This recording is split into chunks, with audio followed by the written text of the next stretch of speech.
So wache mesoe mila sipisco Ktunaxa Mususipi Nichutinila. My name is Dana Wesley. I am originally from Moose Cree First Nation, and I'm also the Executive Director, Indigenous Strategy and Reconciliation here at College of the Rockies. I just want to start by acknowledging that all of the college's campuses are located on the traditional territory of the Ktunaxa people, which is also home to the Kinbasket people. And I want to mention that the college partners with the Kootenay Regional Office of the Métis Nation BC. And of course, we're very thankful for all of our Indigenous partners. So welcome everyone, everyone who is able to make it in person, as well as our friends on Zoom. Today we're hosting our second and final event for National Indigenous History Month. Last week we had the good fortune of listening to Bonnie Harvey, so thanks for everyone that came out to that. And today we're joined here by Kathryn Teneese. We'll be having a discussion about reconciliation.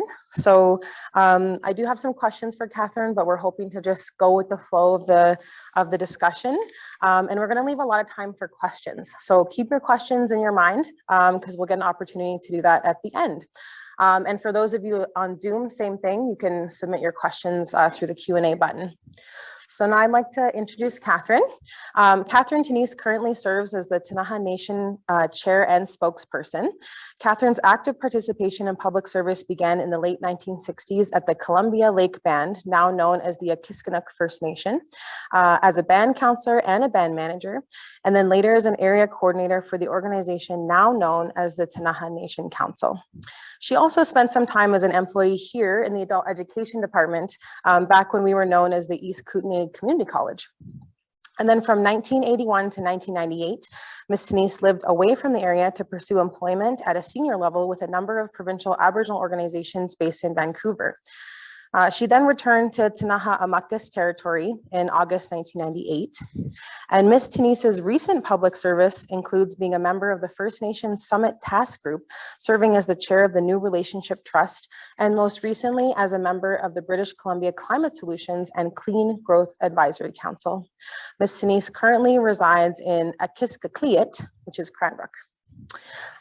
So maybe we'll just start with our first question, which is really just, Kathryn, can you tell us a little bit about yourself and the work you've done for your community? Okay, well, first of all, I'd like to say thanks to the college and thanks to the organizers for providing this opportunity to have this conversation. And I'll start by saying ʔamakʔis So good day, everyone, and I'm really happy to be here with you. I think your reference to my bio, I mean, that's those are things that I've done, and you know, it seems like it was like a blink of an eye, but it was actually many decades. And but I still believe in everything that I started out working on was to, and way back as a band manager, you know, with ʔakisq or Columbia Lake at the time, and you know, trying to figure out a way, how do we get to a different place in our relationship between ourselves and the Crown? I mean, obviously I didn't think about it in those terms today, but when I look back, that's, you know, that's really what it was about. So you know, so my whole involvement has always been about to facilitate change, to change the relationship. And I believe that the place that we're in today is that we are making some small progress, you know, in some instances, and big progress in other instances. So I really feel that that my time that I've spent doing the work that I've done it was worthwhile to me. Otherwise I wouldn't have done it as long as I did. And I did it probably a lot longer than I should have, you know, from my own personal perspective, but I only did because I was still enjoying what I was doing. So, what inspired you to sort of get into this work? I think it was when my grandfather and I lost my mother at a very young age, but I do remember that she was involved, and you know, I have vague recollections. I don't really know sort of what she was involved with, and I mean, that was a whole totally different era. But I always thought that, you know, the things that they were doing were worthwhile, and that's why I chose to follow that path. Yeah, I'm wondering how your experience when you left ʔamakʔis influenced how you came back, and did it change how you worked here? Or? Well, the one thing is that as I lived in the territory of the, the Squamish, Musqueam, and Tsleil-Waututh people, that I always knew I was Ktunaxa, that, and I returned here on a regular basis. So I always used to call it commuting. I commuted back and forth between Vancouver and Cranbrook a lot. And so I never really lost my connections. But I think that the experience working outside of the homeland was a good one, because it broadened my horizons, and it allowed me to see that there were different ways of doing things. And it just, and then also having the confirmation that some of the things we were doing were the right things. Right. Yeah. And do you feel like you carry that through your work, or try to share that that wider perspective as well? Well, I would hope so, but I also think that the world that we live in today has offered that opportunity to people. I mean, when I first started, I heard someone talking about the World Wide Web, that didn't even exist when I started. I mean, we had typewriters, for Pete's sake, so, and some of you may not even know what those are, but I think that what is available in today's world is really an opportunity, and all of us need to take advantage of what is there. And I think that the recent pandemic has shown us that we are still able to do things, and the use of technology, I mean, and people complained about Zoom, but if we didn't have that, how much would we have lost during that 2-year period? So I think it's a, it's a good thing. And when I see young people, sometimes overly so engrossed in technology, it's a little disturbing, but at the same time, you think of it as a learning experience. How do you feel like the youth has taken on the work that you have done? Well, I think part of it is that some of it, that my generation and those that followed me, we haven't done a really good job of communicating, sort of the past. And a lot of the things that they're involved with, they just kind of take for granted, and they don't realize that it came from somewhere. That the things that are available today, they just didn't happen. It was as a result of work and of a number of people that to make things more readily available. But hopefully, that we will be able just to continue down the path. And I'm encouraged, because I know, particularly this year, there was a young lady that graduated from UBC Okanagan, with in linguistics and First Nation studies. And I thought, there's hope, because she chose a path that is going to help sort of move us forward, in terms of using what is available in the modern world, but still being able to preserve things. And the importance of our language, we can't emphasize too much, because that's what it is that makes us unique. Sadly, I don't, I'm not a fluent speaker. I, have some understanding of our language, but so I look to people, and I noticed, I saw Alfred Joseph come in, and I, think of people like him, whose efforts to preserve things like language are so extremely important. And I really am happy to see that there are young people following in that path. Is there anything that you would like, thinking about your career and the things that you have learned along the way, is there anything especially that you would like Ktunaxa or other Indigenous youth to know, especially?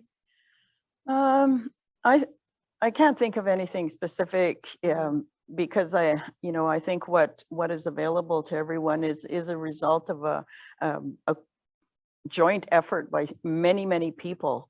I'm presently working on a project with Chief Gibby Jacob from Squamish Nation, and we're trying to, he's leading an effort to put together a film series that is going to try to talk about those things. And it's called Back to the Fire. And what he was trying to get at is the teachings and the importance of making sure that those teachings are passed on generation by generation. And it's our job, it's our job to do that. It's not only for us as Indigenous people, it's for all people to make sure that they are, not totally relying on institutions like this to do, to do the work. We need to do the work ourselves. For sure. I think it's a great example of how we're using technology to pass on things that in the past we might have, just lost when the person or the people or the caretakers left us.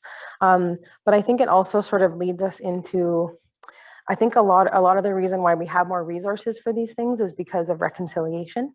So I think about, after the TRC report came out in 2015, it became a very more common word for people to hear. And I'm just wondering, what is your relationship to reconciliation?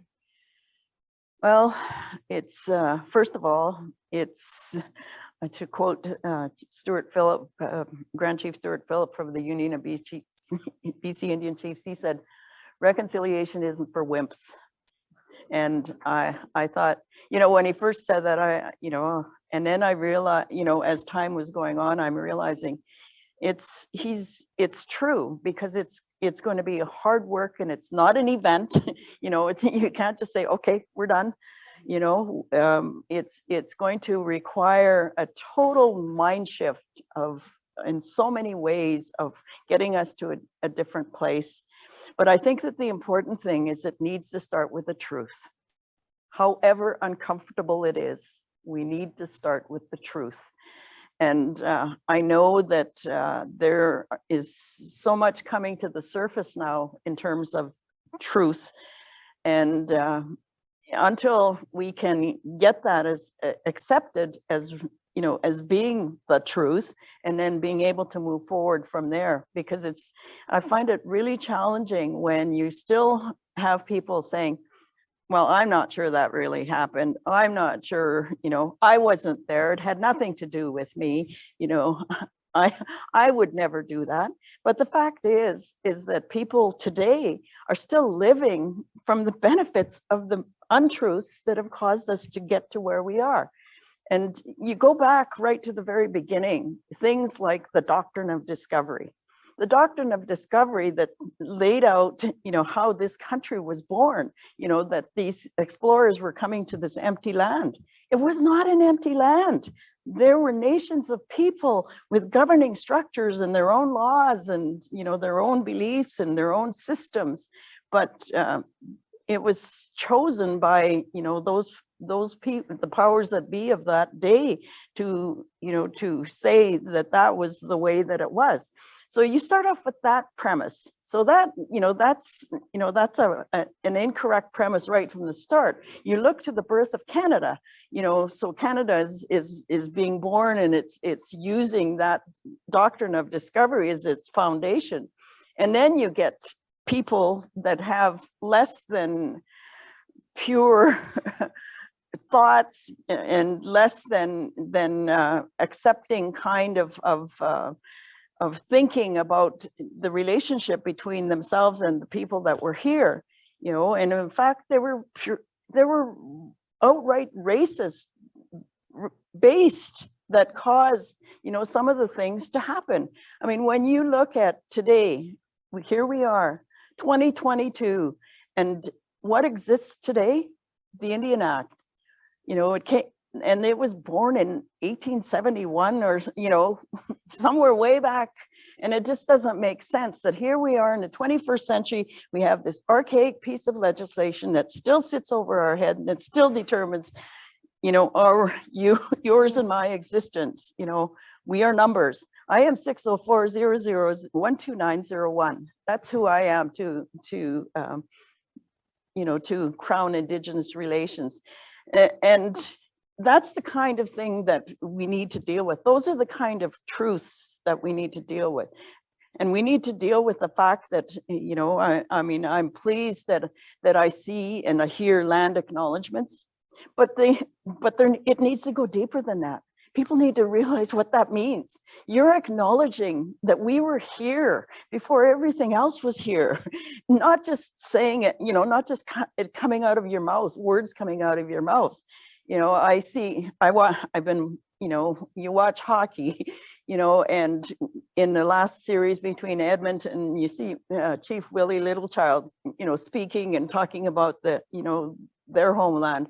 When you see the Vancouver Canucks and you see the 3 chiefs from the Lower Mainland, you know, and that's shown every single game. But I'm hoping it's getting into people's consciousness to realize that this is something that you need to get into your thinking, because hopefully then it starts to change the way that you do other things, and that you don't feel that you're doing it, you know, just cause, or, you know, it's out of the goodness of your heart. It needs to come the other way. You need to recognize that you truly are making these acknowledgements for a reason, and that, you know, that we are slowly but surely trying to move the needle and change the narrative.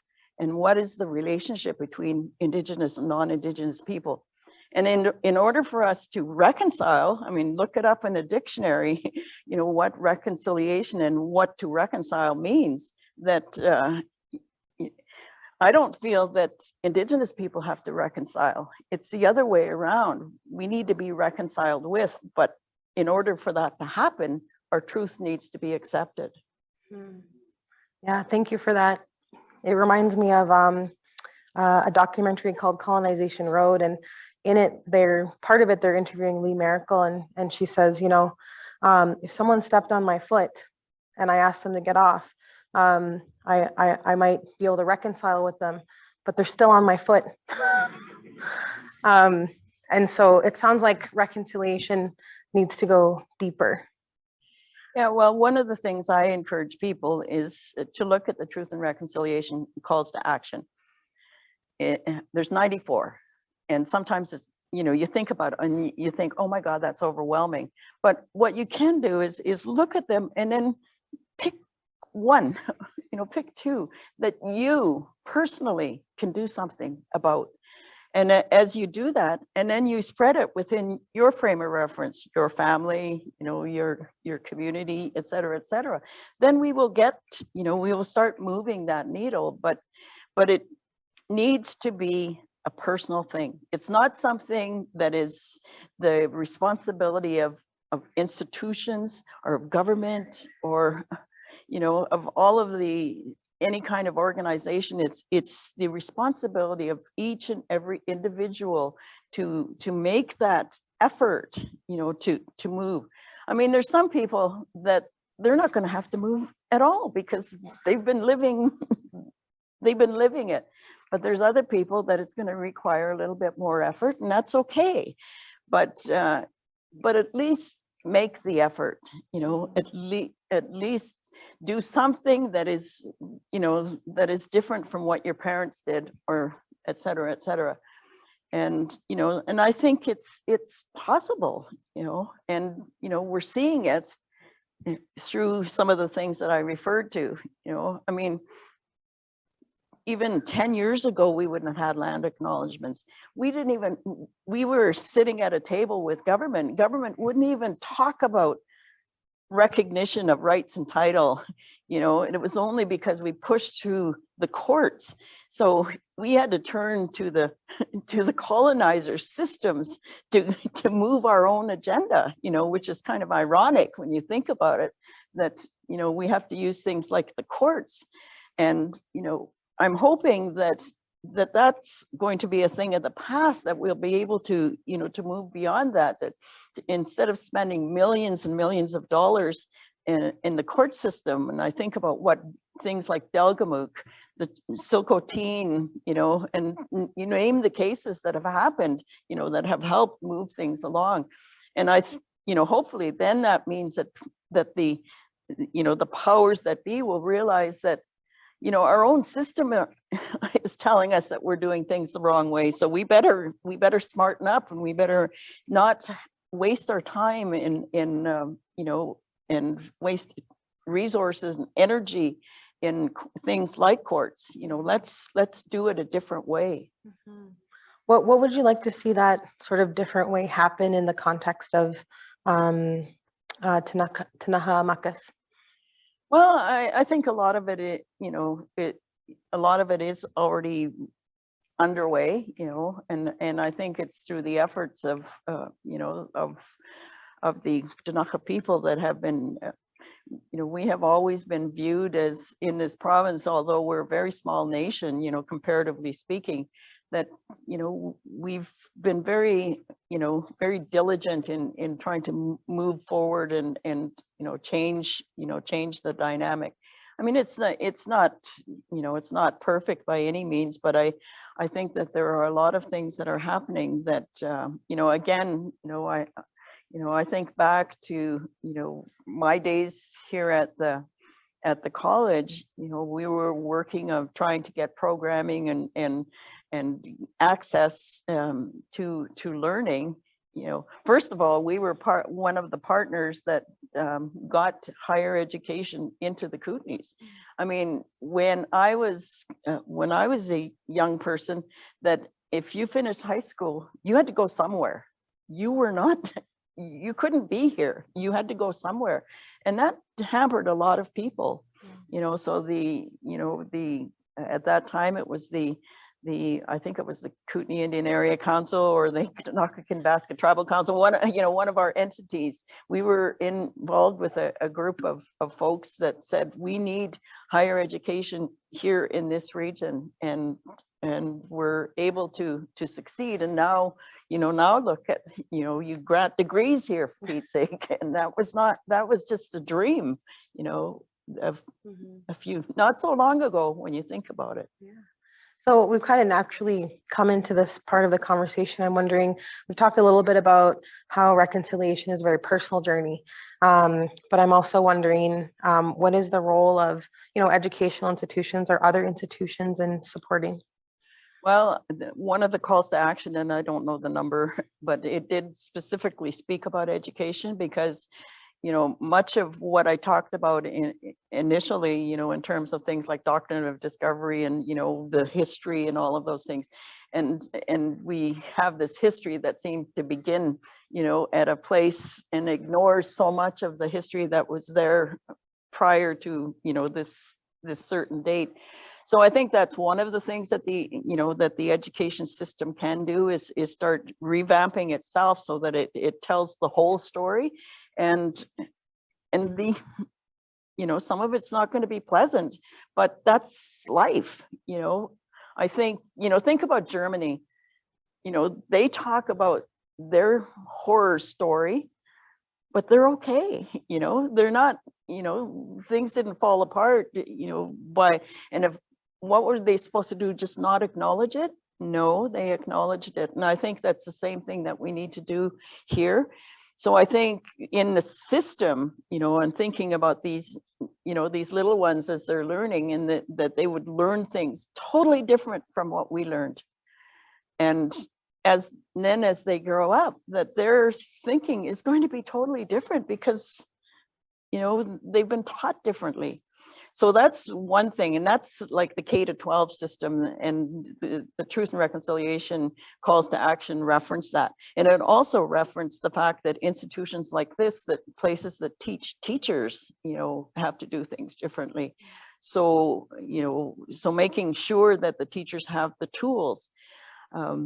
Joe Pierre, many of you have heard Joe tell the creation story, and as the Nasukan from probably heard him on all sorts of other places, but he talked about, and he also works in school district number 5. And he told me a story one day. He said he was talking to a young lady who had just was a recent graduate from, you know, from wherever, but she was a new teacher, and they were having a conversation, and he somehow they got to the issue or to the topic of residential schools. And so he's talking about it, and she's looking at him, and she said, and I couldn't believe it. She said to him, "I've never heard this before." And, you know, he said he was blown away to hear this from this person that, you know, and thinking that this isn't a new issue, but it still hasn't entered into the, you know, into a broad enough realm that people can, you know, we shouldn't ever be at the place where people say, "I've never heard this before," or, you know, all of the things that we hear about that. So, you know, so I think it's really important that not only are we educating our children differently, but we're educating the people that teach our children, making sure that they have the tools to be able to do it properly, and, you know, to ensure that, you know, that the whole story is getting out, that the world didn't begin at some arbitrary date, you know, didn't begin in 1867. It didn't, you know, it began a long time before that, and there needs to be more acknowledgement and effort put into it. When I was in grade 4, I went to school here in Cranbrook. I attended the public school system. I didn't go to residential school, but when I was in grade 4, I was learning about ʔamakʔis. At that time, you know, I mean, our world was much smaller because we didn't have the internet. I had no idea, number one, what a ʔamakʔis was, where they came from, the things they did. But I remember that we built this model totem pole, and I went home and I asked my mother, "How come we don't have a totem pole?" And she's trying to tell me that's not something that we have, as, you know, I mean, we were Kootenays then. And, but I didn't believe her, because teacher was always right. You know, when you're in grade 4, the teacher, you know, you're still at that place where the teacher is right. And the teacher told us that Indians have totem poles, and I was one, and we didn't have one. What was wrong with us? You know, so anyway, but I think about that being an example of the fact that nothing that I was learning, and nothing that my contemporaries, you know, my neighbors, you know, that lived here in Cranbrook, they knew nothing about us either, you know, and we're learning about ʔamakʔis, for Pete's sake, and there's nothing wrong with ʔamakʔis, please, you know. You know, I mean, I've been to ʔamakʔis and I love the place, and you know, and, you know, but then fast forward, you know, 30 years later or more, when my granddaughter was in grade 4, guess what she was learning about? She was learning about ʔamakʔis.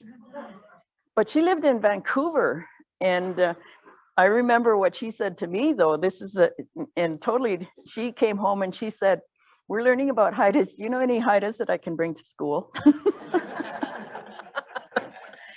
And it so happened that I did. I had a friend that, a ʔamakʔis friend, and she wasn't the type that went in front of groups or anything. But I told her, these are just kids, you know. So she went and she brought to the school, to the kids, you know, ʔamakʔis regalia, and, you know, talked to them. And I was there. So we had a map on the wall, and we showed them where Ktunaxa were, where the ʔamakʔis were.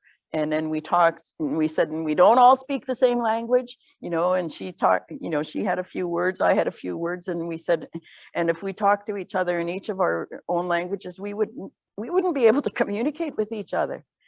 And, you know, because again, that's some of the fallacy that exists. You know, people seem to think that we're this homogeneous group and we all speak the same language and we all do the same things, and et cetera, et cetera. So it's, you know, those kinds of things that, you know, that are really important to tackle at the very root, because that does make a difference. You know, that does make a difference. I mean, I would hope that my granddaughter, by meeting a ʔamakʔis person and seeing, you know, seeing some of the things that made, you know, her ʔamakʔis, and that she would look at it through a different set of glasses than I did. You know, she wouldn't think that it was, that she needed to be the same as, because she knew she was something different. She knew she was Ktunaxa. I really love that example because I feel like you're showing the generational changes, even though you're both learning about ʔamakʔis, the context for your granddaughter was a little different. And I think you doing that small event probably changed all of those children, including the teacher's point of view, right? Yeah, well, I certainly hope so. I certainly hope that it opened their eyes to, to that realization, because a lot of times, I mean, I know that teachers are hardworking people, and they are provided with resources, and, they don't have the, their own time to be able to do their own thing. And that's why it's so important to be able to change the system so that assists those people that are doing the hard work on the ground in the classroom, to make those changes. And they don't need to carry the load by themselves. It needs to be widely spread out to make sure that everyone has a role in moving the agenda forward. Mm-hmm. Yeah, there's a quote by Senator Murray Sinclair, and he talks about how, while Indigenous children were in residential school, learning that they were less than, all the other children in the school system were being taught that Indigenous children were also inferior. So there's a lot of unlearning that has to get done. I agree. Yeah. Yes, it's very, very much so. I think that well, I don't know if I should even give that much benefit of the doubt, but I would hope that there were some good people that, within the system that actually felt that they were there to provide an education. But more and more the stories that the horror stories that emerge, show that was a very small part of the experience, that people that were subjected to the residential school system had to deal with. Yeah, I think it's really hard to be a good person in a bad system, right? So the systemic impacts, I think, is what you're pointing to are really what dominated in that time. And I'm just thinking about now, what is your advice for Indigenous people engaging in reconciliation work? Well, I think it's first of all, it's important for them to know themselves, and that sometimes is a challenge because of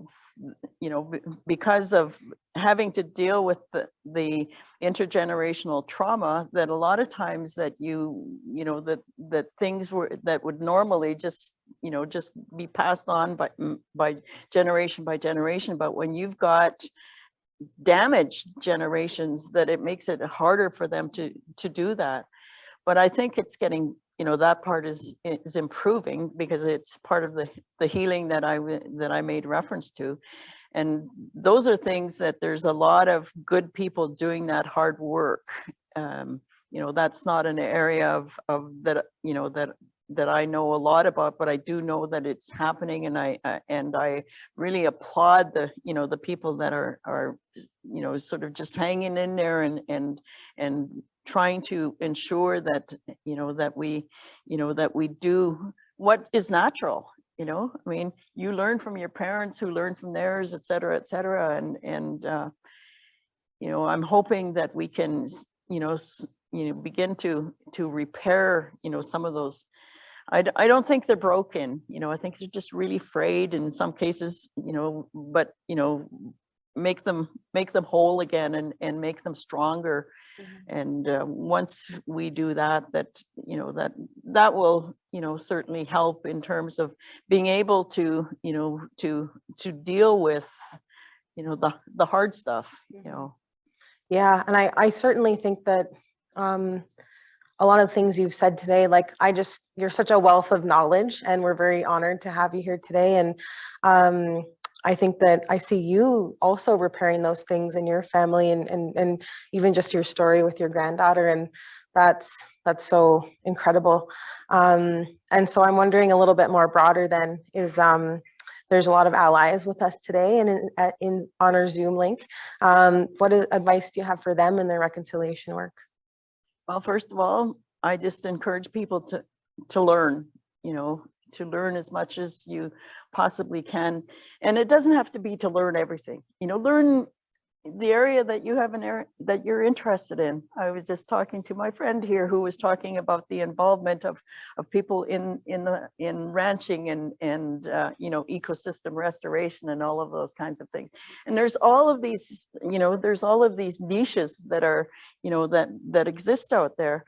And there are people that are interested in that, and that you don't need, if you're not, if you are interested in the ranching part of it, or if you're interested in the social side of things, there's enough resources. So I just encourage people to learn as much as they can and to challenge themselves, because a lot of times that somebody tells you something, if you just accept it without without doing that critical analysis, that critical thinking, because that's part of what education is supposed to have taught us to do, is to think, to think for ourselves. And we're not all going to be on the same page, but if at least we start from the same basic premise that we are human beings and that we're all good, that we're all good,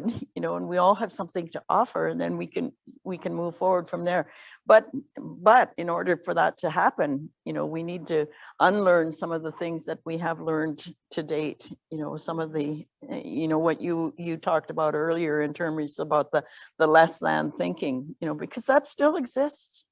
I mean, all these years later, all these centuries later, that still exists. Mm-hmm.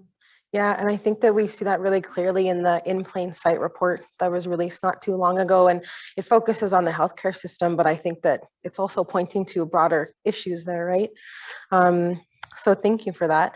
And is there any sort of final words that you'd like to share? Well, I want to say that what I've said today is me. I'm not speaking, I'm not purporting to speak on behalf of anyone else, and it's just the things that I've come through my own personal journeys over the years, and hope that what I've offered today will be food for thought, and that you will take that away. I remember we did a session a few years ago with the directors of the regional district, and one of the fellows came up to me at the end of it, and he said, "Okay, you've talked about all of this reconciliation stuff. Now what do I do with it?"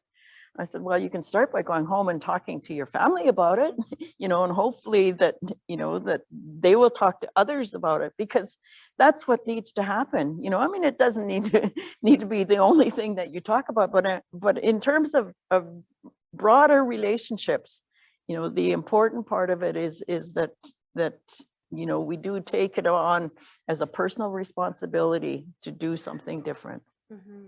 Thank you for that. Yeah, I like that personal responsibility piece. So now maybe we'll move to questions. So again, for those of you on Zoom, there's a Q&A button there that you can hit and submit your questions there. For everyone in person here, we have a wireless mic. Joanne's up there with it. We need everyone to use it when they ask their questions so that the people on Zoom can hear. So any initial questions?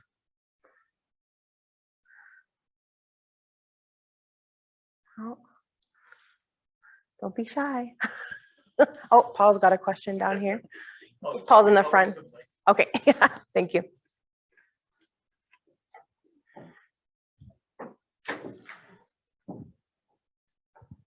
Well, first of all, thank you very much for that talk. I think it's given us all a lot to think about.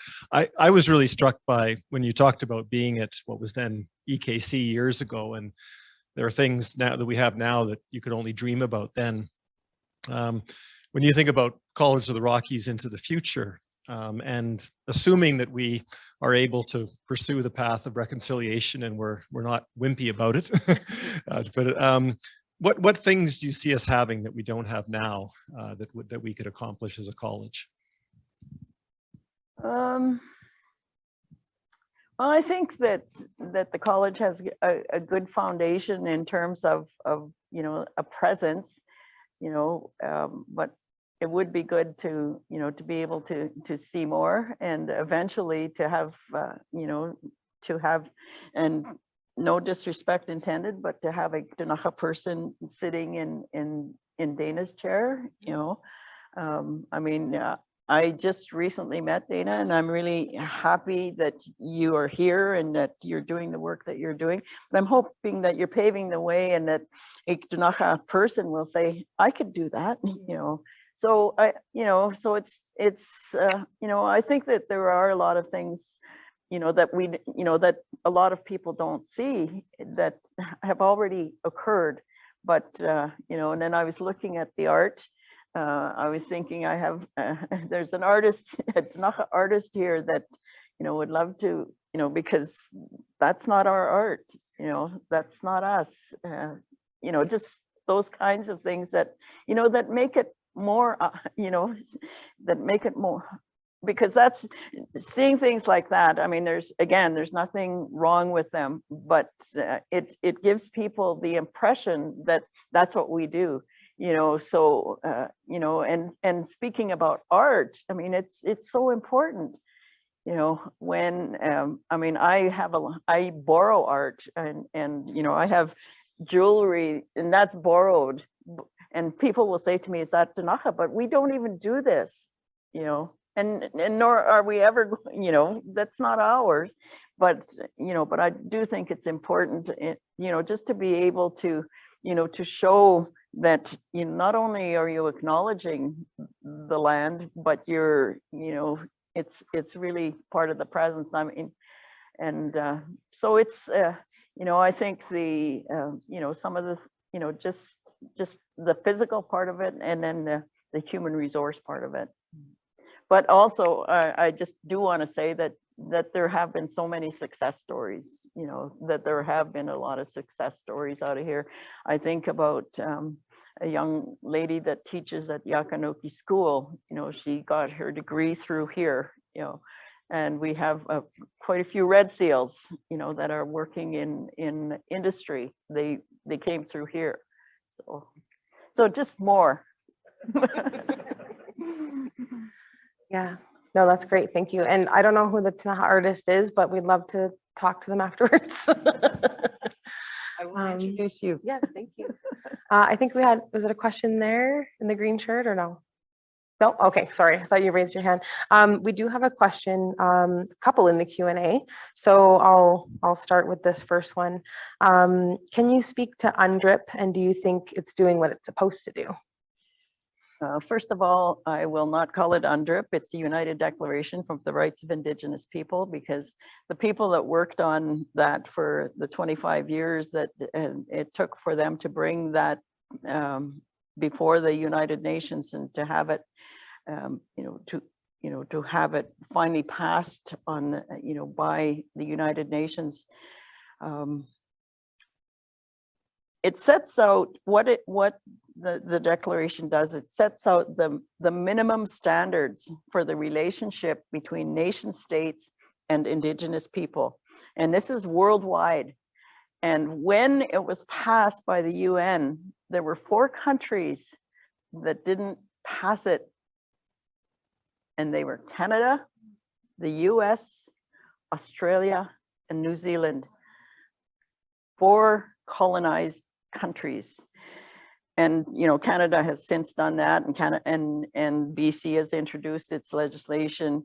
But it's again another thing, educational tool that I would encourage people to look at, and just to understand that it's not law, it's a declaration. It's saying that these are the things that Indigenous people have the rights to. It speaks to land, it speaks to language, it speaks to culture, it speaks to institutions. And I think that, again, while if we just totally rely on governments and institutions to make the declaration a reality, it's not going to work. I remember I was at a session in 2009, shortly after it was passed by the UN, and there were a number of the people that were on the negotiating team who were at a session in Vancouver. And one of the ladies, and I don't remember her name, but I remember she said to the group, she said, the only way that this declaration is going to have any effect, it's going to be up to the Indigenous people to breathe life into it. And so, you know, so that's what we need to do. But at the same time, in order for us to breathe life into it, there needs to be receptors. There needs to be the other side of being able to inform themselves and educate themselves about it. And right now, I think it's, you know, it's been, this movement has been too slow, in my opinion. I mean, the province of BC passed their legislation, and then they said they were going to do an action plan. And then that took however long, and they just recently released the action plan. So then you're going to do, what are you going to do, an action plan on the action plan? I mean, you just got to get on with it, you know. So and sometimes it's going to require a leap of faith, and it shouldn't always be our side that takes that leap of faith. I think that that leap of faith needs to be embraced by, you know, by more than Indigenous people, because, you know, it's about our, you know, minimum standards that we have rights about, human rights, and just, you know, get on with it. So. Yeah, get to the moving. Are there any other in-person questions? Oh, we've got one in the middle there.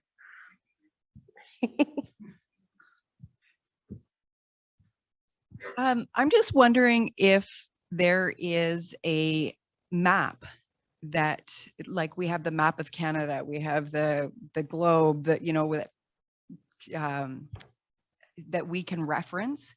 Is there a map that of First Nations peoples as a resource for us to help to understand and to learn more? Yeah, I've seen several variations. I mean, there's maps by linguistic group, and there, you know, and various groups have, you know, have put out maps.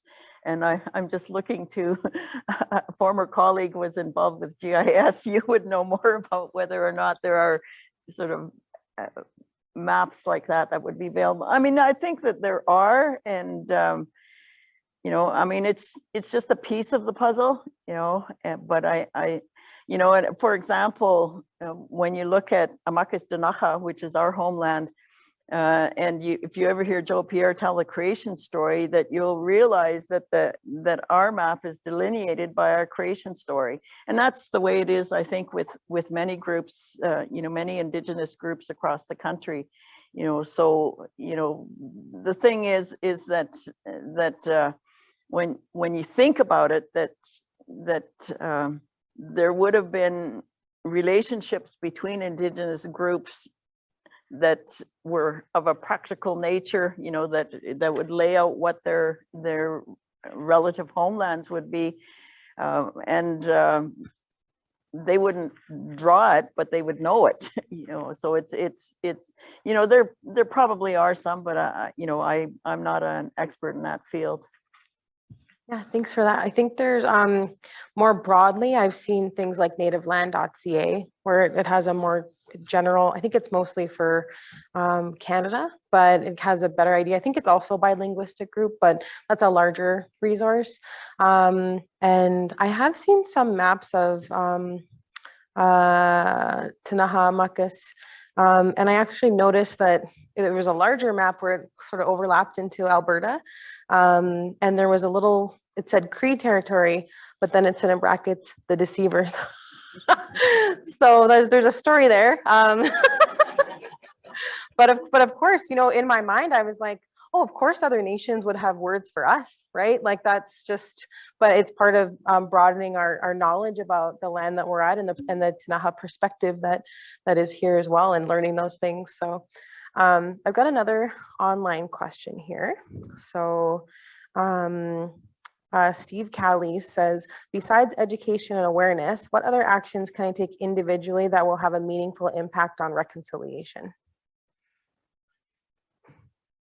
Well, you know, I think, you know, just in terms of interpersonal relationships, you know, because a lot of times people,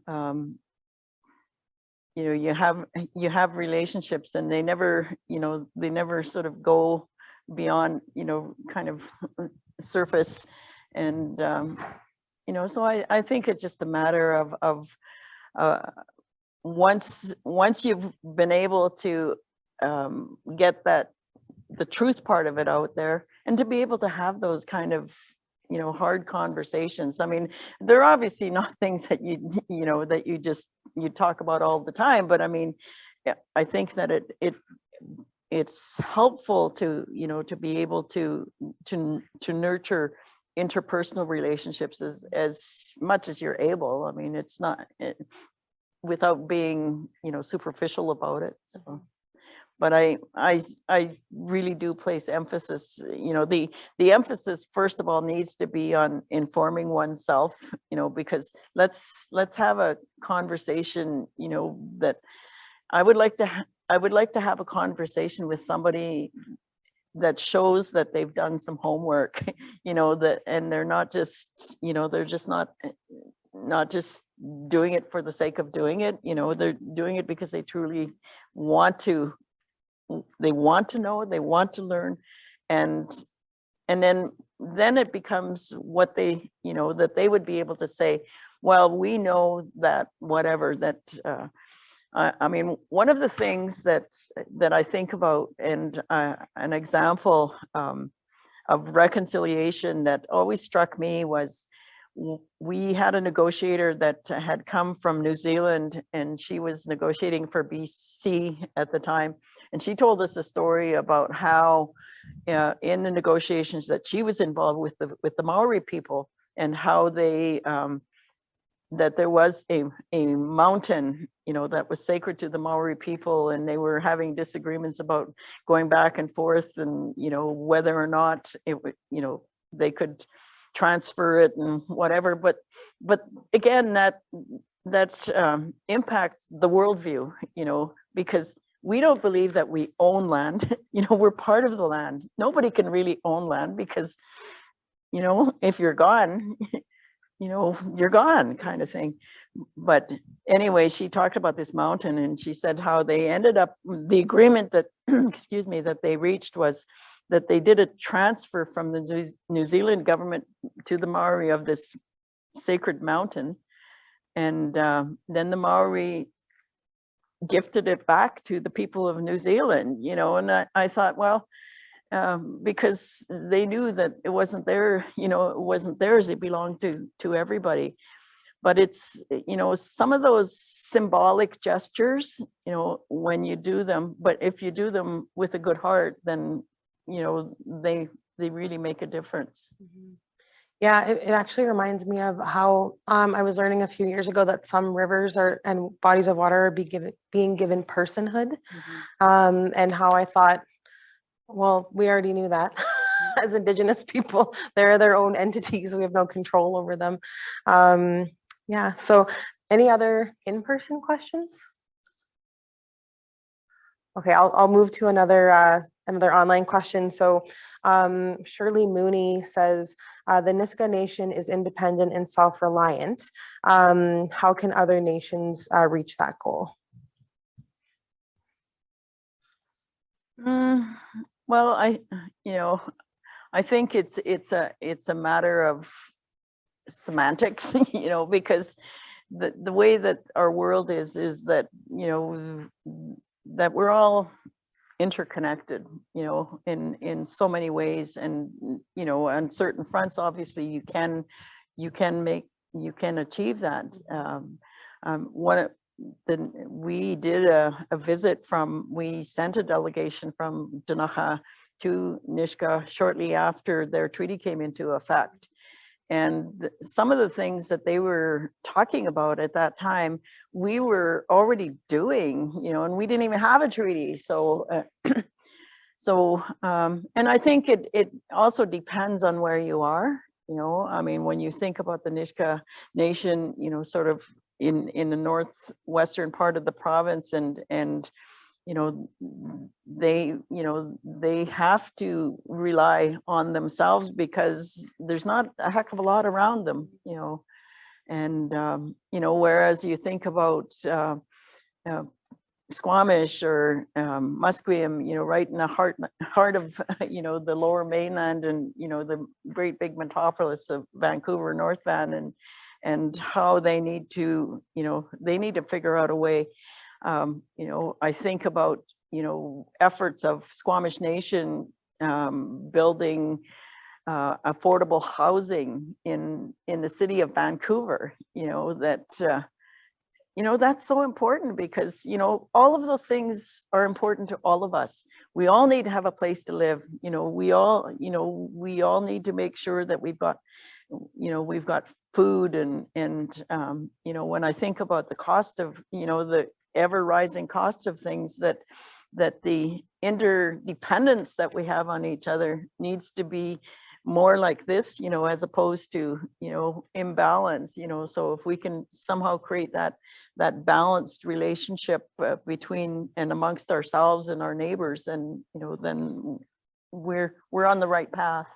Yeah, and I like the way that you answer that question, because it makes me think about like Indigenous values, and independence is not a really big one in terms of like understanding that, you know, that connection you talked about, and, you know, trading with other nations and relying on each other for those things. And also within the nation, like family groups doing the same thing. And was key actually to survival, right? Like banishment out of a community usually meant that you probably weren't going to survive. It wasn't just like, you can't sit with us. Right? It was a serious consequence. So thank you for that, Kathryn. We don't have time to get to all the questions online, so apologies for that, but we will have you come in many more times, I hope. It's been really amazing to hear all that you've shared with us today. And I just want to give you this small token of our appreciation. So thank you, and we'll have a round of applause for you.